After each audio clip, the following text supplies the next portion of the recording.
Hey guys, Jengar here. Welcome to the 29th episode of Sub's Choice, the series where you decide what I fly out by leaving me your requested planes in the comments below. Today we're flying out the Yak-3 VK-107 at the request of Jeff and a lot of other people. Everybody seems to want to check out this plane again. I do have an old premium review up on it from years ago where I only flew it out in AB and I felt it was fantastic there. So let's take another look at this plane, as it is a premium, and you know, usually with premium reviews I do both an RB and an AB match. I decided to make a special episode for this sub choice and do that. So you're gonna get some RB matches from me and an AB match, and we'll see how it performs in both modes. Now at the moment we are flying RB, and in RB the plane has some good upsides and some very bad downsides. At least that's my experience. Now to start off with, the plane has a very good climb rate, it has great acceleration, it has a good top speed and also in level flight. It has a good horizontal energy retention and it has a pretty good roll rate. So taking all that and putting it back to back, you think that sounds pretty good, right? That sounds pretty good. Yes, it does, and it has good maneuverability as well. It turns pretty well. So good plane. Yes, but the maneuverability is seriously hampered by the lack of G's that the pilot can handle in this plane. So I mean, I have a top-notch crew on this slot, and really topped out the pilot and topped out the logistics and working on the gunners. But the gunners have nothing to do with this. This is a fight. So the G tolerance on this plane is 100%, fully maxed out, and I get blackouts all over the place. When you put this plane through its paces and you take it to the limits of what it can do, you get regular blackouts. And I don't even want to talk about people who have their crews not maxed out, their pilot not maxed out.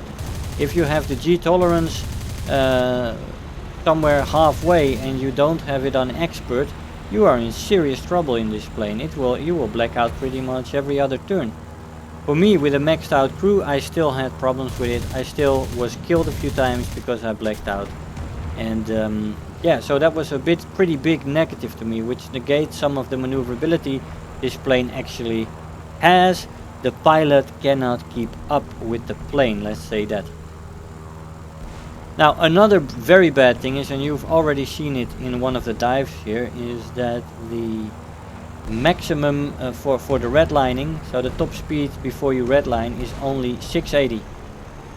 So the redline starts at 680 and the plane rips wings somewhere in the early 700s, depending on what you do, if you make maneuvers while you have that or not.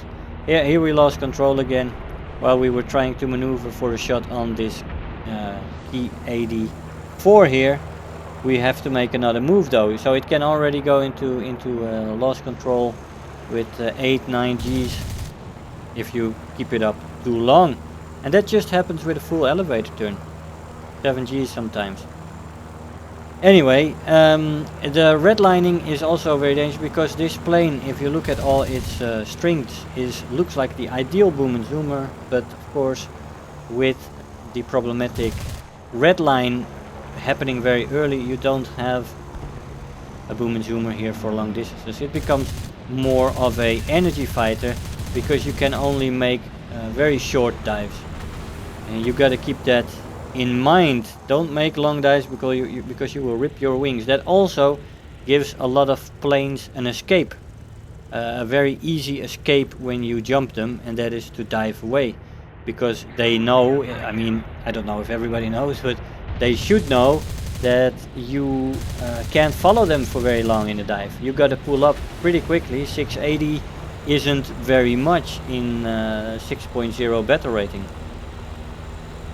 So those are two very major negative sides on the plane. Another thing to take into account is, especially when you look at boom and zooming and making short passes, boom and zooming of course, like I said, isn't possible, but if you energy fighting you make short passes, is be very careful with your trigger happiness, because the plane only has 240 rounds for 2 guns, which means you have 120 rounds in each gun, and it runs out in no time, so you gotta be really careful with what you do. The rounds can be effective, but yeah, like I said, you run out of ammo in no time. It also is pretty susceptible to damage. It doesn't take damage very well. The flight model doesn't, and the plane doesn't. It just falls apart, and if you don't fall apart, the plane doesn't want to fly well anymore. So the moment you get hit, you're often disabled and you have to go back to the airfield. Whether you're shot down immediately or not is another matter, but you often are eliminated from the fight at the least. The other thing is when you go up to altitude, which it can do, it has very good climb rate, you have poor high altitude performance. Above 6,000 meters you really start to notice this, but it already has effect above 5,000 meters. So you basically want to go up to 5,000 meters and keep it up to that, and don't go any higher, and start catching planes from that altitude and work your way down. On medium and low altitude this plane is fantastic, but it does have a downside, like I said. Another of those downsides is, you look at my oil right now, the overheating on this engine is pretty extensive. It overheats extremely quickly, and you can keep this under control. It also cools down pretty well, but if you did some extensive climbing and after that you have a dogfight where you have to use WEP a lot, you can come into trouble where you cannot use WEP anymore, or you even have to go to 90% engine power to cool off your engine pretty quickly. Now, with this fragile aspect the plane has, you also have to be careful attacking bombers. Of course, I am employing the attack tactics that I have advised in my Kill Bomber video, my tutorial video, which I created not too long ago. If you haven't checked that out yet, do check it out, because it can be very valuable for you if you have trouble with bombers.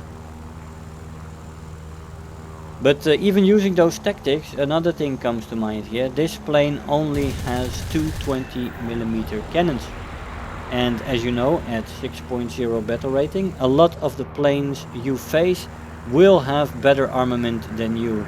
The armament on this plane for a 6.0 plane is actually pretty bad. Most of the planes you face will be better armed than you and will have more destructive power. Now that is especially noticeable with bombers, of course. The aiming in this plane is also very peculiar, because you have the guns spaced very close together and you have a very small firing arc. They're very close together. It doesn't spread very much either, so your aiming has got to be on par in this plane. It's very easy to miss targets while shooting with this plane. We have jumped into the arcade match here, and of course when guys fly like that and don't have a clue that you're approaching, and then it's an easy shooting. But I've noticed a big difference between a realistic and AB in this plane. If you're looking at the downsides of this plane, they're pretty much negated in arcade. For example, the great maneuverability the plane has, and the pilot that can't keep up and he keep blacking out in realistic, is not the case in arcade. You can just use the plane's maneuverability to its fullest. You will not black out in arcade. Also, the early red lining, it is also not a problem, because the wings won't rip in arcade, so you can just pass the red line and keep accelerating, which is great, a great acceleration on the plane. The plane will not fall apart, you will not rip any wings, and you can just continue to be happy, which is fantastic.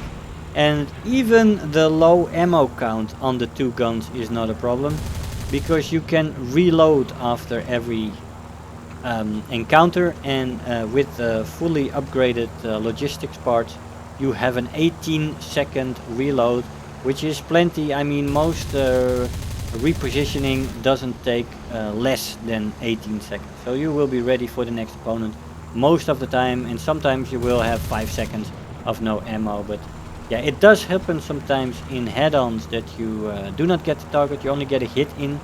That is due to the lack of firepower. Of course, you have two 20mm, where many of your opponents either boast two 20mm with 2, 3 or 4 machine guns added to that, or of course more cannons on most other planes.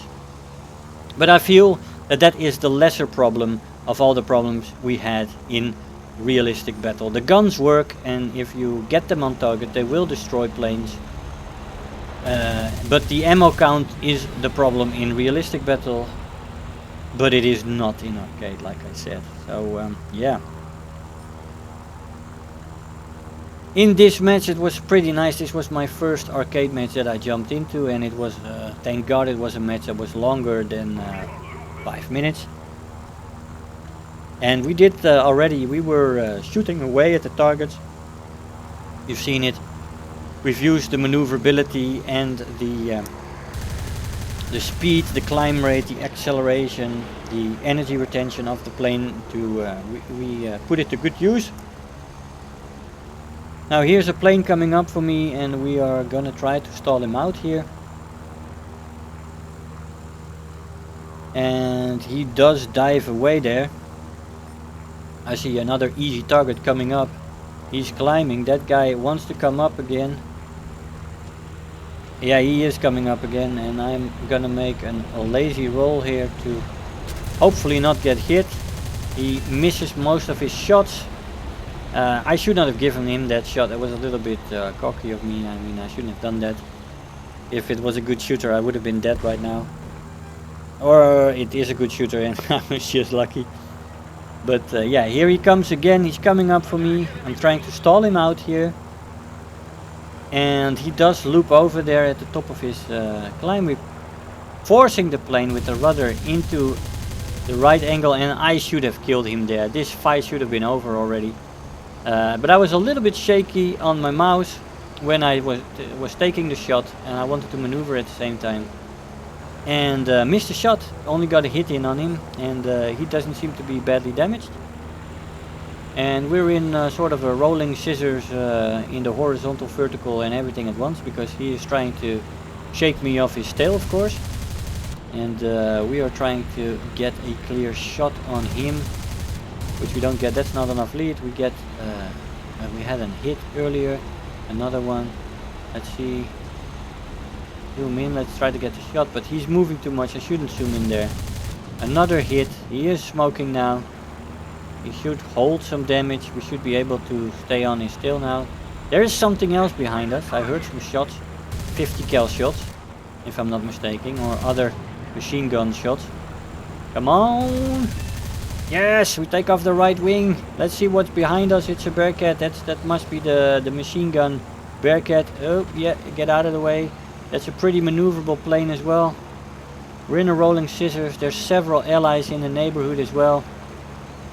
This guy cannot get his guns on target. The Yak-3 is too maneuverable. We're deploying some flaps here, see if we can get guns on targets, but he gets shot on fire. I keep maneuvering though, because I saw another stream of bullets come by, and that was from the 109 here. That's a G6. And let's see if we can get him in our crosshairs. He's going up into vertical. We are gonna get the shot. I had three rounds left. Ran out of ammo, forgot to reload. That's a shame. And this match is done. We win the match there right at the end. We get 8 kills and 2 assists with a 4th place. Let's see what kind of rewards we got for that performance. 8 kills, pretty nice, 2 assists. Could have been slightly better if I did not mess up that shot on that 109. We've got 51,000 Silver Lions, with 4,700 research points. 4th place. I'll see you in the conclusion. Hey guys, so here we are after the match. Now that was quite enjoyable. The plane has many good sides, many downsides, as you have heard in the video. I hope you enjoyed that. I hope you learned something and can make a good decision on whether you want this plane. Of course, this wasn't a premium review, this was Sub's choice, and thus I want to ask you to leave me your newly requested planes in the comments below. What do you want me to fly out for the next episode? Let me know, vote for each other's choices, and we'll see what will win, and I hope it is not too terrible. Okay guys, let me see your answers, and we'll see for next time. I hope you enjoyed the video. I want to thank you all for watching, and I'll see you guys next time. Bye bye. If you're new here, make sure to hit the subscribe button, become part of this community. If you are already a subscriber, don't forget to like the video, do leave me a comment, and if you really feel like helping out today, make sure to share the video with your friends and let them know about the channel.